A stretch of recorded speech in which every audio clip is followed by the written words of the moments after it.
Okay, so this is the fourth part, I believe the fourth part, I'm losing count, of this Brandix Reviews Halloween special series. And in this one, I'm going to be getting into something I've briefly touched upon about 8 years ago on this Halloween series. And that is the Return of the Living Dead movies. Now, I say the movies, I've only got two in my hands here. Now, there are actually many parts in this series, but I'm only going to be talking about the first two movies. So what I'm going to do is, anyway, I'm going to cut to a quick introduction, talking about the basics of the movies, when they were made, what they're about, and then I'm going to cut back to this. I'm going to get into further details if I can get my words out. Anyway, here's the introduction. Now, the Return of the Living Dead films are a film series with a number of entries in there. I've only seen the first two, and from what I understand, the first two are the only ones worth watching. I believe there is an argument to be made that the third film is actually okay as well, but I haven't seen that one, so I'm just going to focus on the first two. Now, as I say, this is just an introduction, just to tell you what the films are about in case you haven't seen them. I will get into more specifics later on in the video, but for this intro, what I'm going to do is I'm just going to read the description off the back of the DVD cover just to make sure I'm being as accurate as I can be. And I realise this mentions that Dan O'Bannon wrote the Alien films. I'm pretty sure he only wrote the first one, but I'm reading this off the back of the cover, so don't blame me. Dan O'Bannon, co-writer of the Alien films, Total Recall and Life Force, cranks up the terror in his directorial debut, a ghoul movie done with style.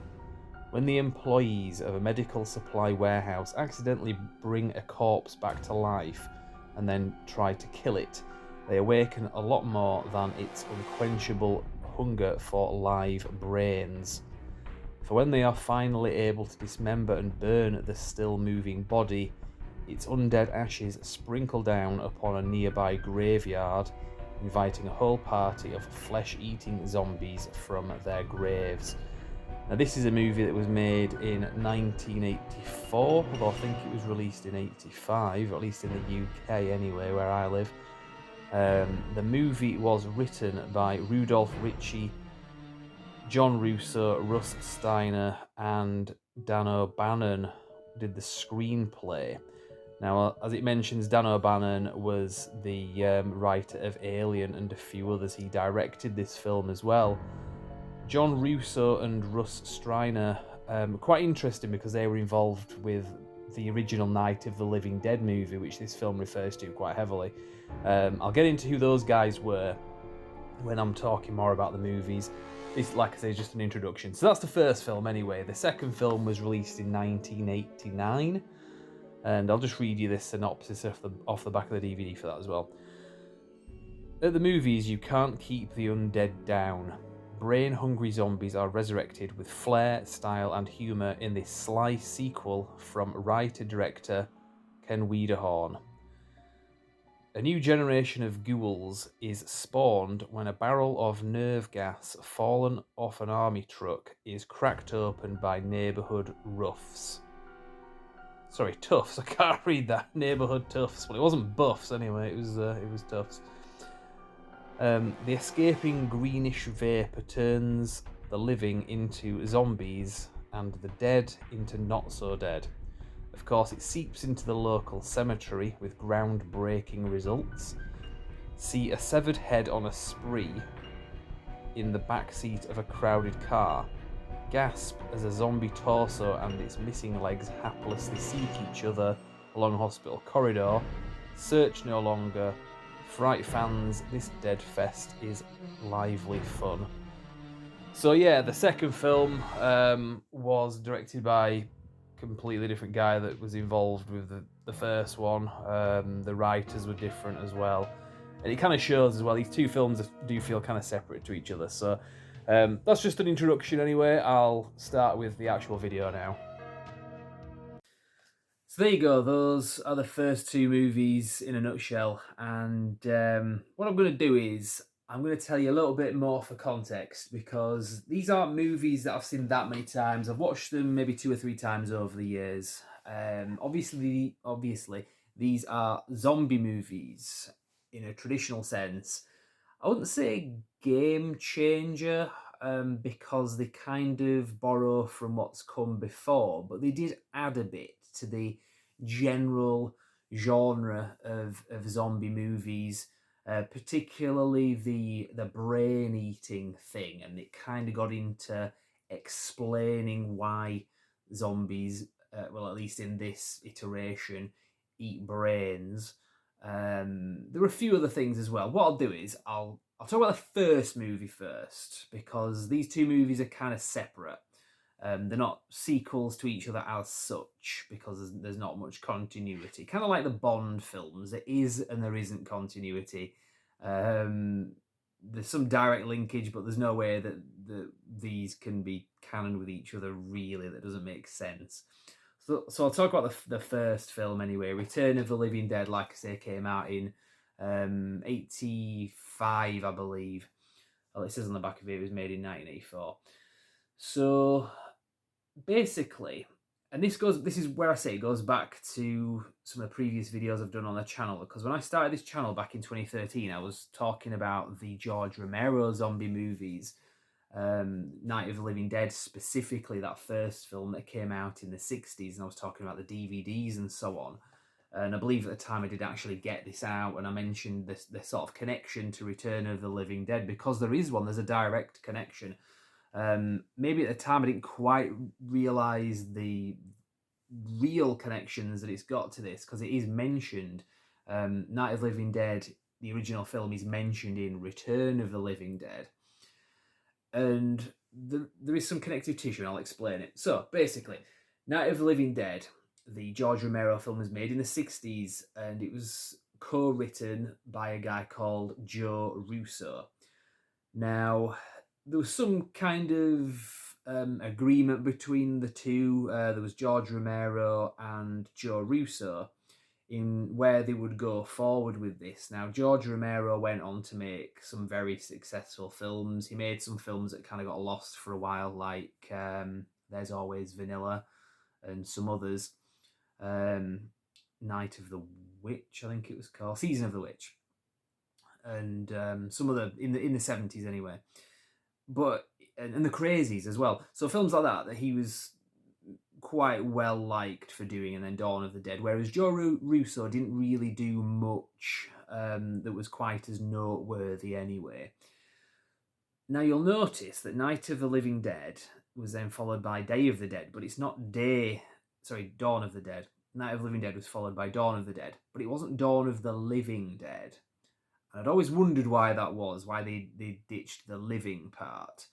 Now, I'm not quite sure about how this agreement was reached, but basically it was agreed that certain aspects of that Night of the Living Dead movie could be continued in whatever movies that George Romero does, whereas certain elements couldn't be continued but would be continued with Joe Russo. So they kind of split some of the intellectual property. So Joe Russo got to retain the Living Dead part of that franchise. So, like I said, I don't quite know the intricacies of it, but that's basically how it works. So George Romero didn't continue making any Living Dead movies. He made Dead movies, and Joe Russo went on to kind of take things in his direction, albeit a long time after the fact.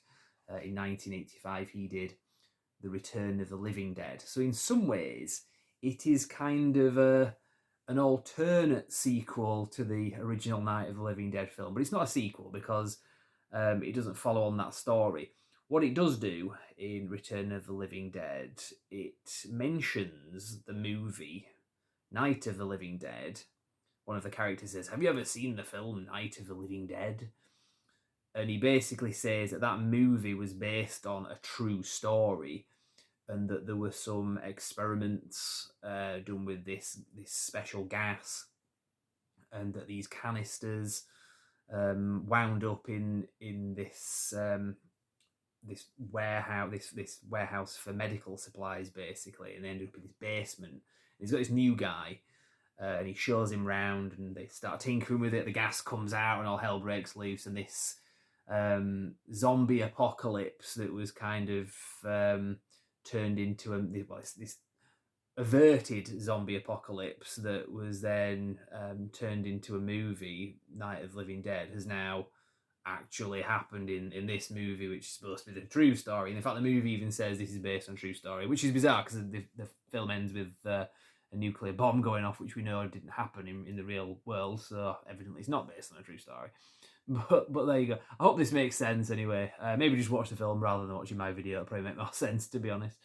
But it's a really interesting way of doing things anyway. It's a good film. It's a lot of fun. The music to this is really good. It's a very kind of cliche 80s horror movie. There's a lot of kind of hair metal in it, which I think is kind of in a lot of 80s horror movies, hair metal and 80s horror do tend to go quite well together. It's just like a thing. This movie does that. There's a lot of nudity in this film as well. There's a lot of dirty jokes and so on. There's a lot of really silly humour. This is like massively more of a comedy than anything that George Romero did with his zombie movies anyway. So yeah, basically that's the gist of it anyway. Now this film was co-written, so as I was saying before, Dan O'Bannon did the screenplay for this.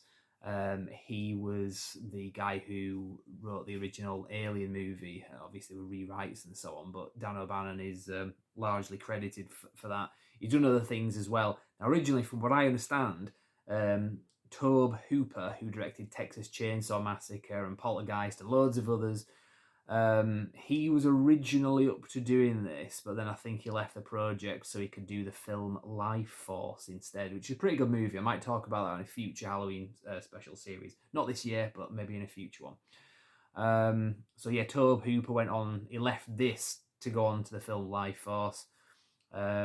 Not sure if that was a good call or not. I think I probably prefer the film Life Force to this, to be fair.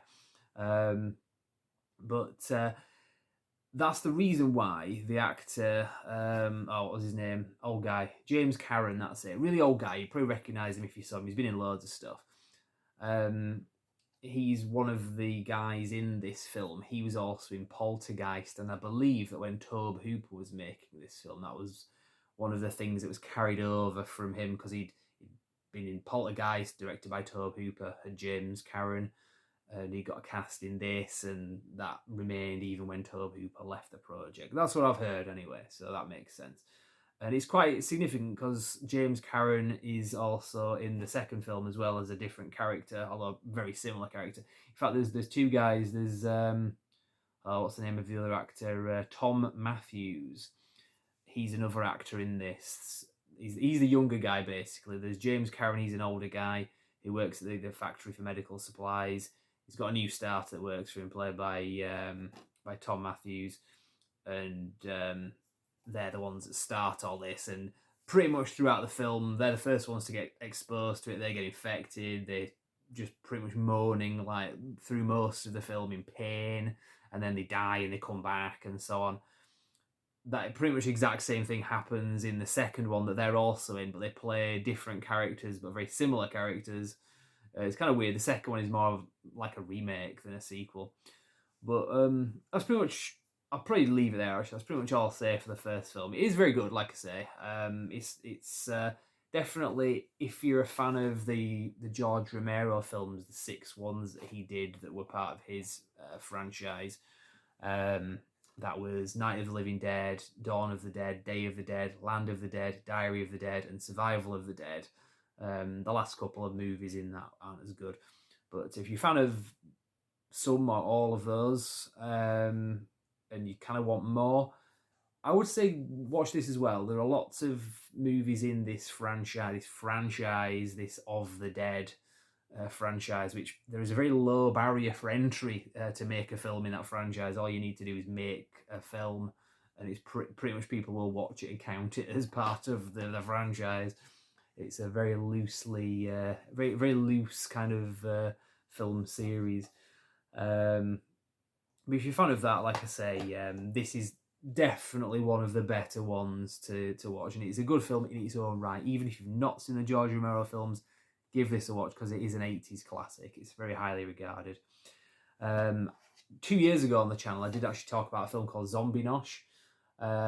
which is another one. It was directed by Bill Heinzman, who was in Night of the Living Dead, the original one. He was the original zombie, the old guy, the first guy that you see appear in the graveyard.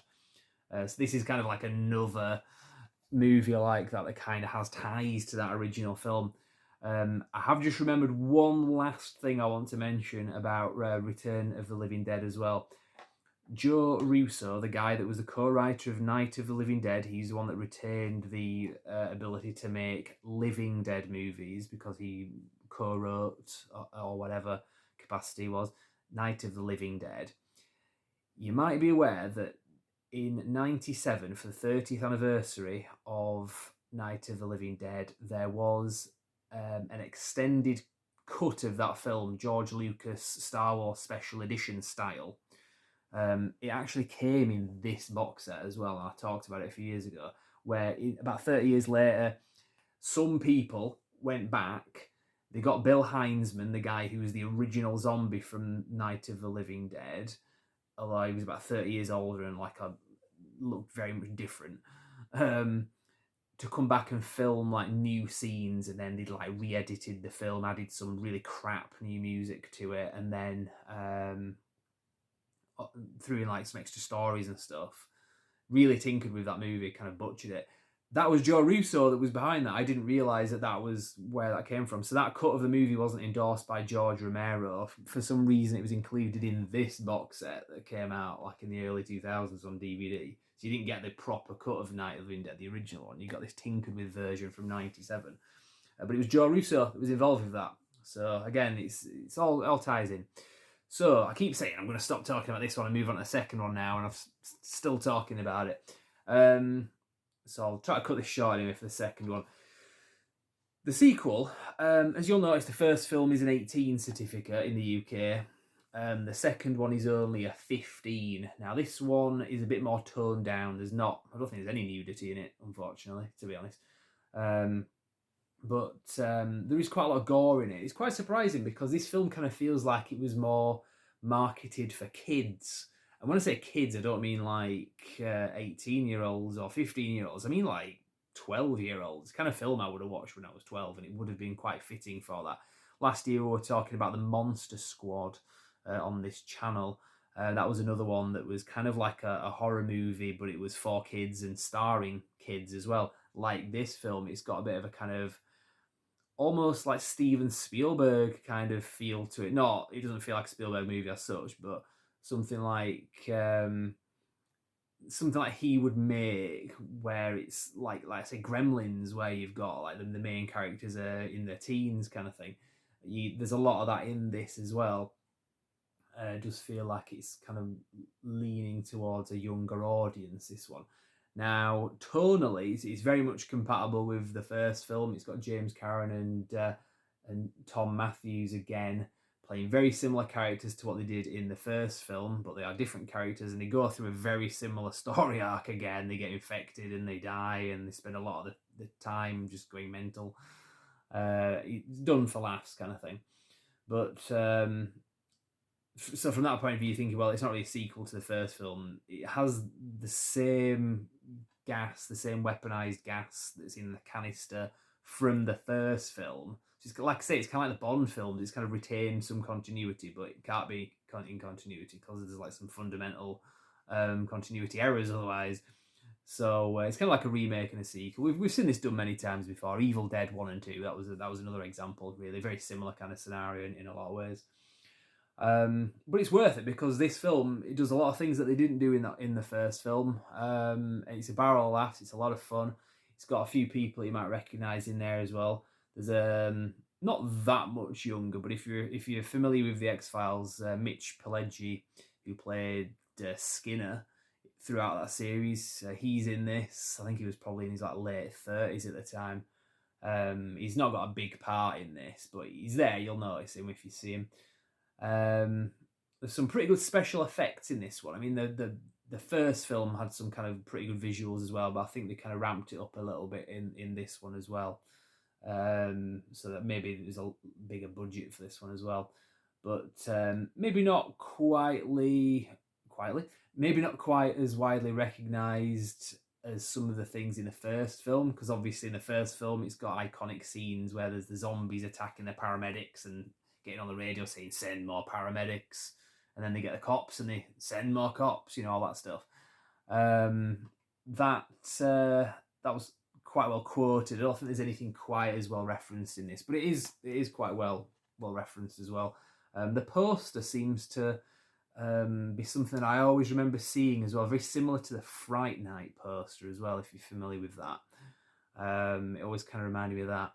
Now, there are sequels to this, like I was saying in the introduction.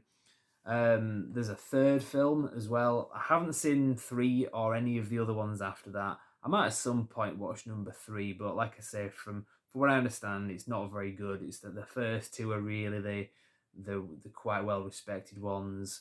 A bit like Hellraiser, to be honest. It's really the first 2. Third one maybe. After that, pretty much forget it. So yeah, very similar to Hellraiser. So I'll leave it there. I don't think I have much else to say. I think I've waffled on a little bit. So that's pretty much it for the Return of the Living Dead movies. But if you want to go back on the channel, you can check out some of the previous videos where I was talking about Zombinosh. I was talking about that back in 2019. And then all the way back in 2013, I was talking about the George Romero movies as well. And I've done a few other videos on that subject as well on the channel. But if you go into the YouTube channel, go onto the playlists, and there's all the Halloween special videos, all in sequential order. So anything that I've referenced in this video, you can probably find in the playlist on the channel. Right, well, come back tomorrow night anyway. I think we're going to get the core back tomorrow. So that's Return of the Living Core tomorrow on the video that we're going to do. I'm not going to tell you what it's about. It's just going to drop, and hopefully you'll enjoy it. And hopefully I haven't put you to sleep this video. There's just a lot of knowledge, and I've just kind of reeled it off. I just thought, roll camera, and it'll all come out. So apologies if it was a bit incoherent, but there you go. Brandix Reviews, thank you very much for watching. We'll see you tomorrow night.